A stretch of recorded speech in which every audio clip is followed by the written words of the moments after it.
Hi everybody, Diane here from California Tea and Herbal, and we just had some visitors from Tiny House Prepper channel, and hi Elizabeth and her sister Dana, they were here. Hi Bill.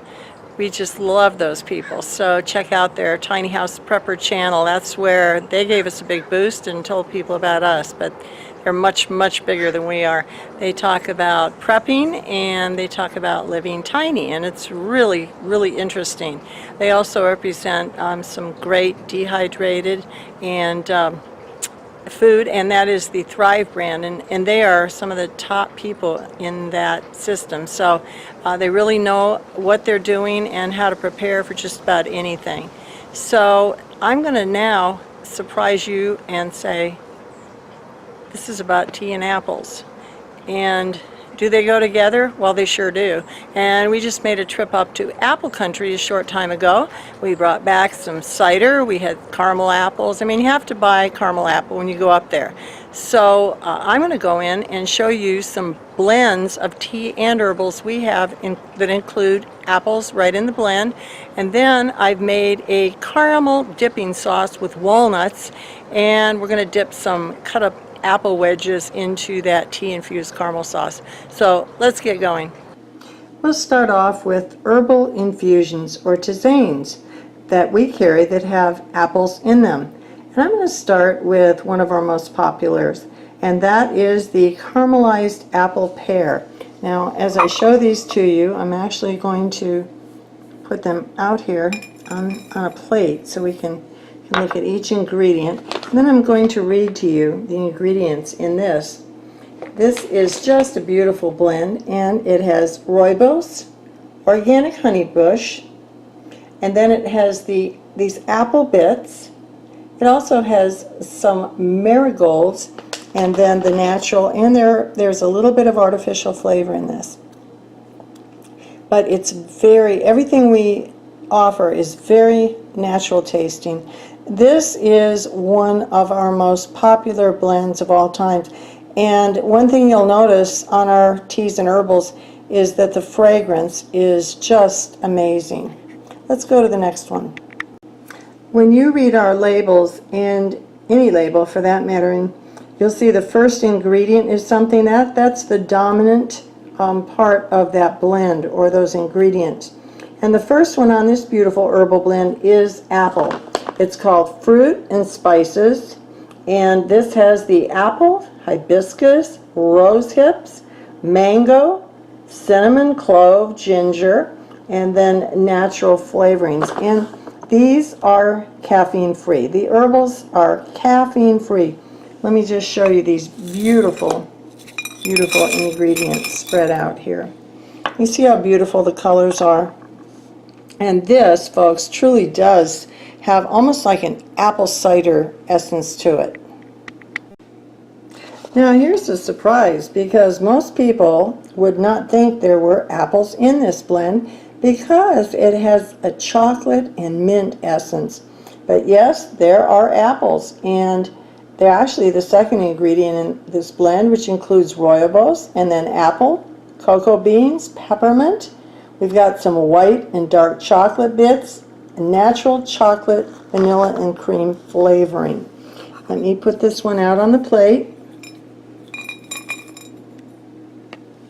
You can see the little rooibos needles, and then you can see the little chocolate, kind of the little nibs and squares of the white and dark chocolate.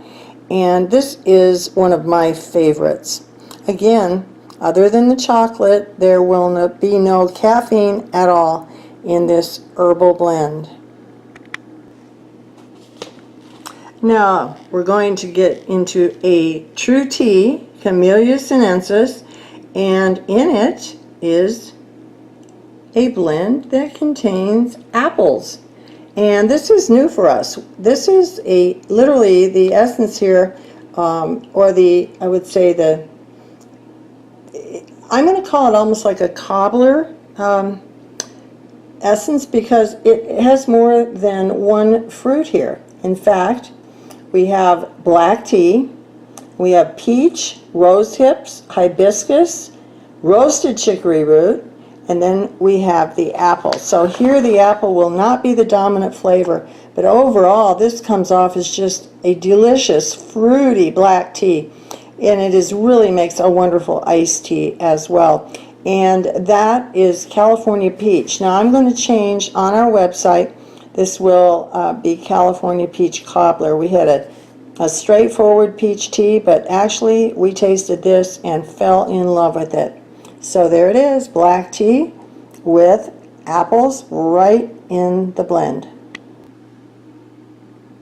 Okay friends, here is that tea-infused caramel sauce, and I've cut myself some thick apple wedges and I put some walnuts in the caramel.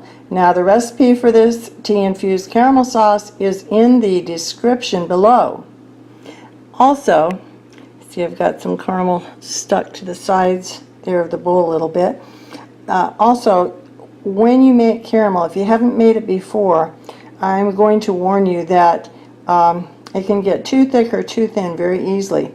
So you might want to do a practice run, or if you've made caramel before, no problem.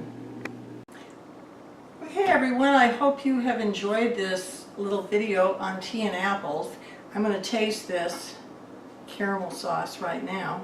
And I made this caramel sauce yesterday, so I reheated it in the microwave. It tends to crystallize. Don't worry about that. What you'll do is just kind of stir a little bit. Now this actually has that black tea cobbler, the California cobbler. It's on our website. It now says California peach, but I'm changing that name to California cobbler to better reflect the ingredients. So that is the tea I infused into this sauce.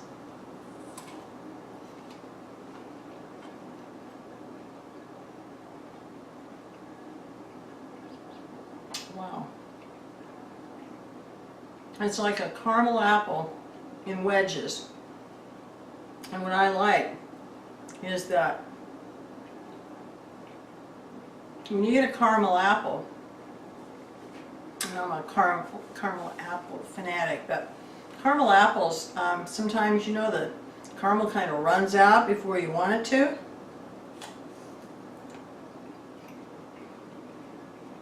So here, you can put as much caramel per bite as you want.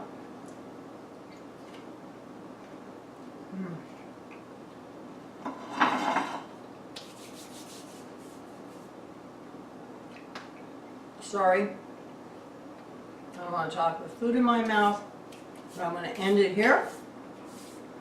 I'm hoping that you will try the tea-infused caramel sauce, and that you can remember that tea can be with or without a blend, and herbals can be a blend of many things, including fruits, mints, basically anything that you can infuse that is not a true tea, the true Camellia sinensis. So I'm going to get back to my caramel apple dipping here. Thank you for watching. Please subscribe if you enjoyed it. Please like. Please tell your friends who enjoy tea, and we appreciate it so much. See you next time. Now what I like about this is it's not real commercialized. It looks like you're in your backyard somewhere in the Midwest, and they just have these look like fairly young apple trees, but apple trees don't really get that tall, so I don't know the age, but you can see they have those beautiful green apples like when I was a kid and you just walk up and pick them off. There we go. Alright, we'll head down the mountain.